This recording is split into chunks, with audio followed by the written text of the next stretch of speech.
योजना पर हमने बात किया कि कैसे आवास योजना गड़बड़ है, गरीब आदमी का घर नहीं बन पाता है, जिसके पास झुग्गी झोपड़ी है उसको आवास नहीं मिल रहा है।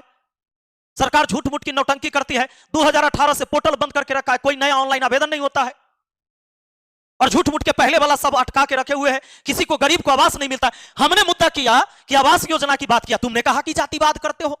हमने बात किया मनरेगा पर कि मनरेगा का काम सही नहीं चल रहा है, मनरेगा के बर्बाद करके छोड़ दिया।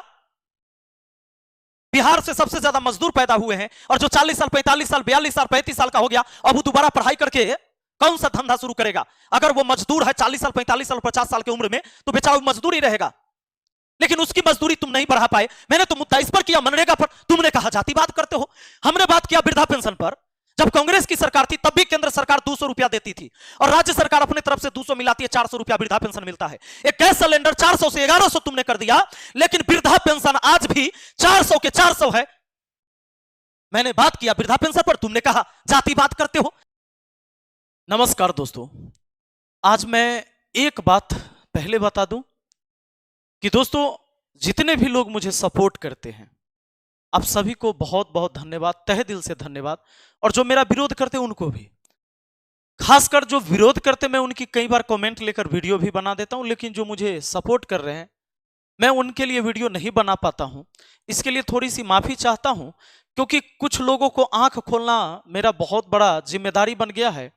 और ऐसे लोग जो भ्रमित हो चुके हैं और अपने मार्ग से भटक गए हैं, तो जिसके वजह से थोड़ा सा ज्यादा उधर मेहनत करना पड़ रहा है मुझे। इसलिए आप जो मुझे समर्थन देते हैं, मैं आपके ऊपर वीडियो नहीं बना पाता हूं, लेकिन तहे दिल से आपका बहुत बहुत धन्यवाद कि मेरे अंदर इतनी ताकत और ऊर्जा मिलती है कि हम बात रख पाते हैं अपनी।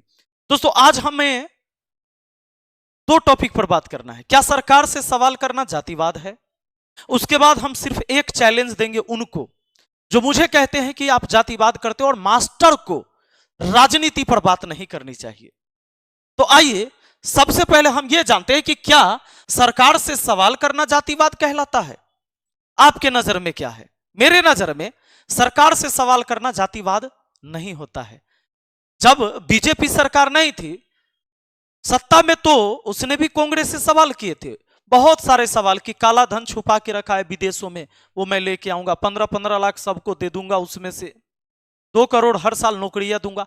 तो क्या यह जातिवाद था या देश विरोधी नारा था? नहीं, बिल्कुल नहीं। मैं इस बात को भी नहीं मानता कि बीजेपी ने यह चीजें किया था तो यह देश विरोधी बात है। किसी पार्टी को समर्थन देना या न समर्थन देना यह देश विरोधी नहीं कहला सकता। देश विरोधी वो चीजें होती हैं जब हम देश के लिए खतरा पैदा करते हैं या हमारी कोई ऐसा काम जिससे हमारे देश को खतरा है। क्या बीजेपी को हार जाना देश का हार जाना है? बिल्कुल नहीं, क्योंकि बीजेपी अकेले इकलौते पार्टी नहीं है इस देश की। अगर बीजेपी इकलौता पार्टी होती, सिर्फ एक ही पार्टी होता, तो यह निश्चित है कि बीजेपी हारना मतलब देश हारना। और हमारे लोकतंत्र में ऐसी व्यवस्था है कि कई पार्टियां हैं और अनेकों पार्टियां चुनाव लड़ सकती है, जनता समर्थन जिसे दे दे। तो क्या कोई एक पार्टी को वोट करने वाला व्यक्ति दूसरे पार्टी के नजर में देशद्रोही कहलाएगा? क्या यह लॉजिक है हमारी? और एक शिक्षक जब बात करता है तो शिक्षक को नहीं बोलना चाहिए, काहे? चोर गुंडा मवाली ही बोलेगा, बाकी नहीं बोलेगा। पढ़ा लिखा व्यक्ति नहीं बोलना चाहिए। खैर मैं उतना भी पढ़ा लिखा नहीं हूं कि मैं कह दूं कि मैं आर्यभट्ट हूं, बिल्कुल नहीं। लेकिन मैं कोशिश करता हूं कि मैं अपनी बात को तर्क से रखूं और साक्ष्य के साथ रखूं। तो आइए आज हम देखते हैं देश विरोधी। मैंने आपसे चर्चा कर दिया ये प्रोपगेंडा कैसे बनाया जाता है और ये कौन बनाता है। हमारे देश की मीडिया और कुछ नेता जो कहते हैं कि अगर आप बीजेपी को वोट नहीं दे रहे हो तो ये जितने भी देश विरोधी लोग हैं, ये देश विरोधी उनको कहा जाएगा जो बीजेपी को वोट नहीं देगा। क्या बीजेपी को ही चुनना है तब हम देशभक्त कहलाएंगे? ये कहां है? संविधान के किस आर्टिकल में लिखा हुआ है? दूसरा बात, जातिवाद।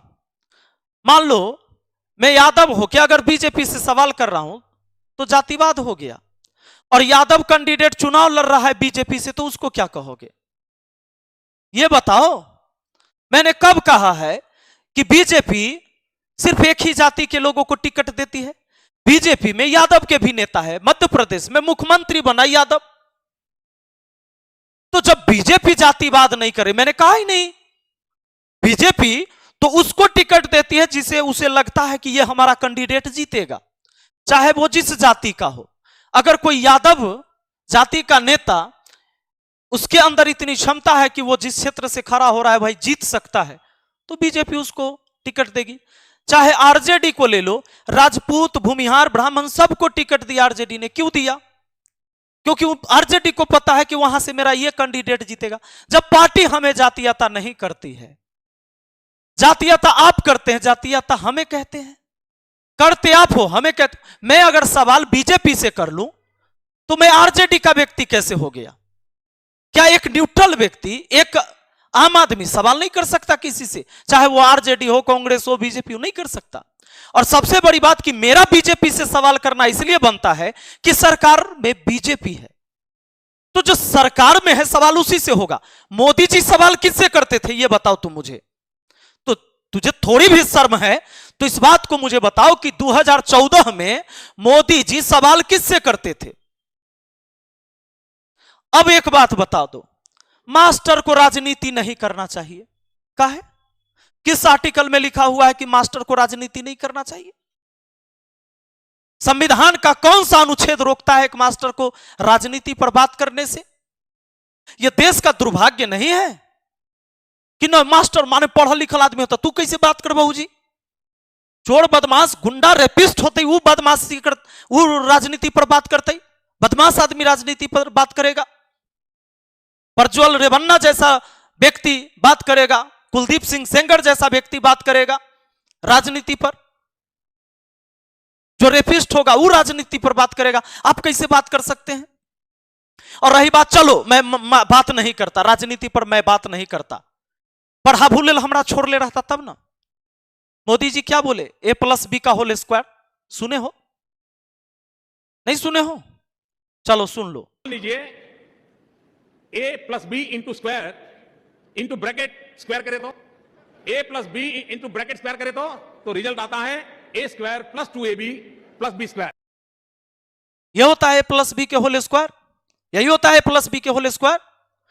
जब हमारा क्षेत्र में ही घुस सकते हैं और उस A+B के होल स्क्वायर का पूरा बखिया उधेड़ सकते हैं, तो हम मास्टर होकर राजनीति पर बात क्यों नहीं कर सकते हैं? अब मुझे एक बात बताओ, ये लिखता है टीचर का काम नहीं है पॉलिटिक्स पर बात करना है? हाँ, वाह, कहां से आए हो? ये देखो, यादव मुक्त बिहार चाहिए। कुछ दिन पहले ही लोग को मुस्लिम मुक्त भारत चाहिए था। तो उस नेता से जाकर पूछो, अपने नेता से खाली कहवा दो कि हमरा भारत में या बिहार में यादव के वोट नहीं चाहिए।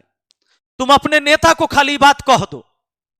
आज तक कोई नेता यह बात कहता है जो कहता है कि सारा मुसलमान को पाकिस्तान चला जाना चाहिए? उस पार्टी का भी नेता चुनाव के टाइम नहीं कहता है कि कोई मुस्लिम हमको वोट नहीं करे, अगर वोट किया हमको तब पाकिस्तान भेज देंगे, मुसलमान का वोट मुझे नहीं चाहिए। सुने हो किसी नेता से? अरे किसी भी समाज का नेता, किसी भी जाति का नेता है, उसको वोट हर जाति से चाहिए, और मुझे कहते हो कि जातिवाद करते हो। मैंने कब कहा कि कौन सी जाति सबसे श्रेष्ठ है और कौन सी जाति सबसे खराब है? मैंने कभी बोला कि तुम जात देखकर अपने जात को वोट देना? मैंने कभी कहा कि मैं यादव हूं, यादव को वोट देना भाई यादव लोग? मैंने बोला कभी? जब मैं ये बात नहीं बोला, फिर कैसे तुमने तय किया कि मैं जातिवाद करता हूं? मैंने सवाल बीजेपी से किया तो तुम कहते हो आरजेडी के आदमी हो। सरकार बीजेपी के, तो सवाल तो हम उसी से करेंगे। और कहते हो हमें राजनीति नहीं करना, हम तो मुखिया हैं, सरकार की योजनाएं हम चलाते हैं। यहां से धरातल पर जो योजना आती है, हमने सवाल जो मेरे पास से होकर गुजरता है, जो समस्या, हम सवाल उस पर नहीं करेंगे। हमारा तो मुद्दा, हमने वीडियो इस पर बनाया है। आवास योजना पर हमने बात किया कि कैसे आवास योजना गड़बड़ है, गरीब आदमी का घर नहीं बन पाता है, जिसके पास झुग्गी झोपड़ी है उसको आवास नहीं मिल रहा है। सरकार झूठ मूठ की नौटंकी करती है। 2018 से पोर्टल बंद करके रखा है, कोई नया ऑनलाइन आवेदन नहीं होता है, और झूठ मूठ के पहले वाला सब अटका के रखे हुए हैं, किसी को गरीब को आवास नहीं मिलता है। हमने मुद्दा किया कि आवास योजना की बात किया, तुमने कहा कि जातिवाद करते हो। हमने बात किया मनरेगा पर कि मनरेगा का काम सही नहीं चल रहा है, मनरेगा के बर्बाद करके छोड़ दिया। बिहार से सबसे ज्यादा मजदूर पैदा हुए हैं और जो 40 साल 45 साल 42 साल 35 साल का हो गया, अब वो दोबारा पढ़ाई करके कौन सा धंधा शुरू करेगा? अगर वो मजदूर है 40 साल 45 साल 50 साल की उम्र में, तो बेचारा मजदूर ही रहेगा, लेकिन उसकी मजदूरी तुम नहीं बढ़ा पाए। मैंने तो मुद्दा इस पर किया, मनरेगा पर, तुमने कहा जातिवाद करते हो। हमने बात किया वृद्धा पेंशन पर, जब कांग्रेस की सरकार थी तब भी केंद्र सरकार 200 रुपया देती थी और राज्य सरकार अपने तरफ से 200 मिलाती है, 400 रुपया वृद्धा पेंशन मिलता है। एक गैस सिलेंडर 400 से 1100 तुमने कर दिया, लेकिन वृद्धा पेंशन आज भी 400 के 400 है। मैंने बात किया वृद्धा पेंशन पर, तुमने कहा जातिवाद करते हो। हमने बात किया मनीष कश्यप कैसे एक गरीब आदमी के साथ छल करता है, उसके इमोशन के साथ खेलता है और लोगों को भ्रमित करता है। मैं गरीब का बेटा हूं, गरीब का बेटा हूं। गरीबे के बेटा, अब राजा के बेटा राजा नहीं बनेगा, गरीब के बेटा राजा बनेगा। हमें ना तो दिक्कत गरीब के बेटा से है और ना ही दिक्कत अमीर के बेटा से है। हम तो चाहते हैं कि जिसका बेटा योग्य हो उस जाए, वो उस स्थान पर पहुंचे। लेकिन ये ढपोसला गरीब लोगों के साथ इमोशनल भेदभाव कर, इमोशनल ब्लैकमेलिंग शुरू किया। 11 रुपया 21 रुपया 100 रुपया 1000 रुपया 11,000, जो जिसको जितना चंदा दो चंदा दो, हम आपके लिए चुनाव लड़ेंगे। भाग गया कहां? देश के सबसे बड़ी पार्टी और दुनिया के सबसे बड़ी पार्टी के गोद में जाके बैठ गया और वो गरीब जहां है वो हुए हैं और रहेगा, रहेगा। क्योंकि गरीब के लिए जब हम सही मुद्दा पर बात कर रहे हैं तो वो में से हमारा गड़ी आएगा। अरे पगला, सरकारी योजना पर हम बात कर रहे हैं कि सरकारी योजना जब 100 रुपया वहां से चलती है तो आज भी यहां 50 रुपया से ज्यादा का काम नहीं होता है धरातल पर। मैंने इस पर बात किया, तुमने कहा जातिवाद करते हो। मैंने बात किया सरकारी नौकरी, हमारे बिहार में सबसे ज्यादा अपॉर्चुनिटी सरकारी नौकरी के अंदर था। रेलवे को खत्म करते गया और लगभग खत्म कर ही दिया। मैंने बात इस पर किया, तुमने कहा जातिवाद करते हो। कुछ शर्म नहीं है तुझे? हमें सिखाते हो।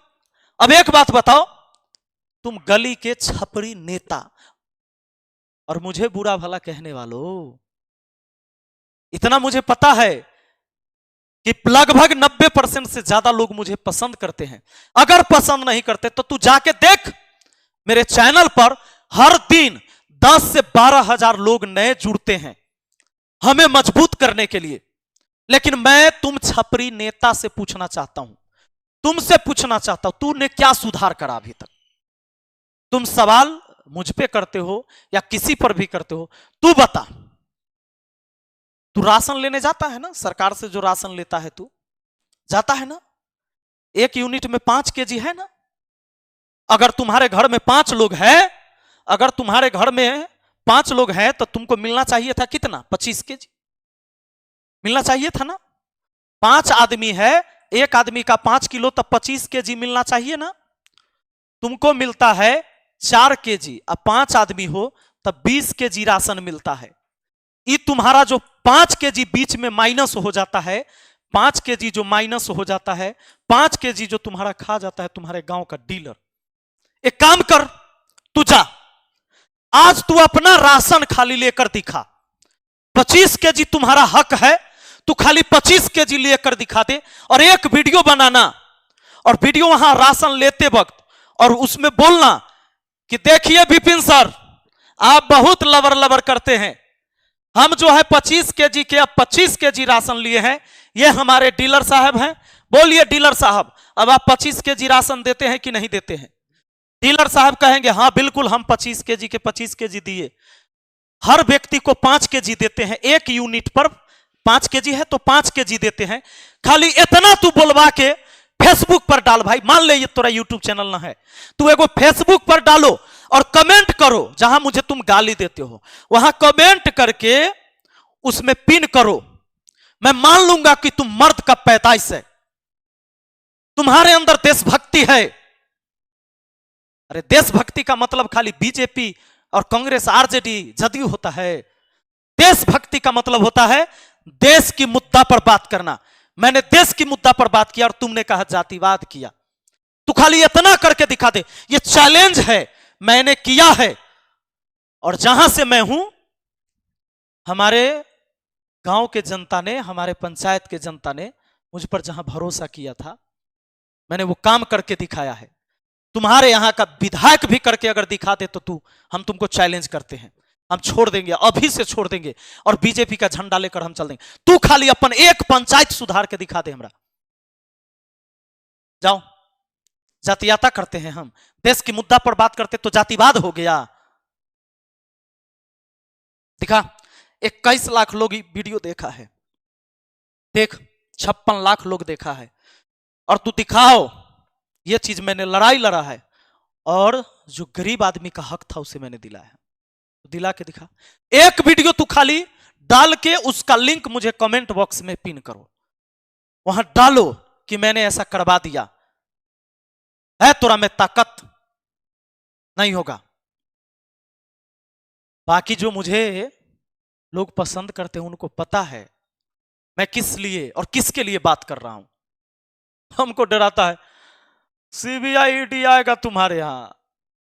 अरे जिस दिन सीबीआई ईडी की बात तुम कर रहे हो मेरे लिए, मैं तो इतनी खुली किताब हूं कि सीबीआई ईडी क्या, तुम्हारी पूरी सरकार मेरे ऊपर लग जाए ना तो भी मुझे नहीं फंसा सकती। मेरे जीवन का सिद्धांत है कि मैं अपने जीवन में जब 3 रोटी हिस्सा मेरा लगता था परिवार में खाने का, और आज तो पूरी जिंदगी अच्छे से जी रहा हूं अपने लिए। अब मैं गरीब नहीं हूं, मैं धनी आदमी हूं, मैं अमीर आदमी हूं, और अपने कर्म के कमाई से मैंने किया है। तो स्वागत है सीबीआई ईडी, सबका स्वागत है। एक एक चीज खोल के मैं रख दूंगा दुनिया के सामने, आ जाइए, स्वागत है हमारे यहां। मैं तो चाहता हूं कि मेरे ऊपर कभी सीबीआई ईडी का जांच पड़े, और इससे हमारा गर्व होगा। काहे जानते हो? काहे कि वो गरीब के बेटा जेकर बाप दादा खाली हल जोतता था, उसके यहां सीबीआई ईडी का छापा पड़े, ये शर्म के बात नहीं है, ये बड़ा गर्व के बात होगा। और फिर देखना तुम कहेला इतना जलन होता है। ये कुछ विचारधारा वाले ऐसे लोग हैं दोस्तों, इनको देखो कैसे एक गरीब का बेटा अगर गरीब के हक की बात करे, अगर एक पढ़ा लिखा व्यक्ति समाज के मुद्दे पर बात करे, तो इनको सिर्फ अपनी इतनी पार्टी प्यारी है कि ये देश को ताक पर रख देते हैं, ये भूल जाते हैं। और ये हिंदू मुसलमान चाइना पाकिस्तान करते हैं, चाइना का तो नाम भी नहीं लेते हैं। चाइना के नाम लेने में इनकी फट जाती है। ये चाइना का नाम नहीं लेते हैं कि चाइना हमारा जमीन हड़प रहा है तो हमारी सरकार वहां क्या कर रही है। पाकिस्तान के नाम लेते हैं, लेकिन इनको यह नहीं पता कि इनकी सरकार सिर्फ ये कह रही थी, जो प्यारे मोदी जी हैं, ये कहे थे कि 1 सिर के बदले 10 सिर लाएंगे। 40 जवान पुलवामा में शहीद हुआ, 40 का 10 गुना होता है 400। हिसाब आता है कि नहीं?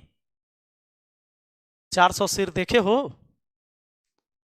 तुम्हें बता दिया गया कि हमने हमला किया, घर में घुसकर मारे, लेकिन कोई हमारे जवान के ऊपर संदेह नहीं है।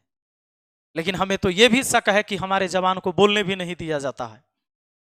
हमें इस बात का भी शक है कि जो हमारे वीर सपूत है, वो तो किसान गरीब मजदूर का बेटा है, जवान वो पहुंचा, वो तो जरूर लोहा ले सकता है, लेकिन क्या पता कि हमारी सरकार ही उसके हाथ बांध के रखी है।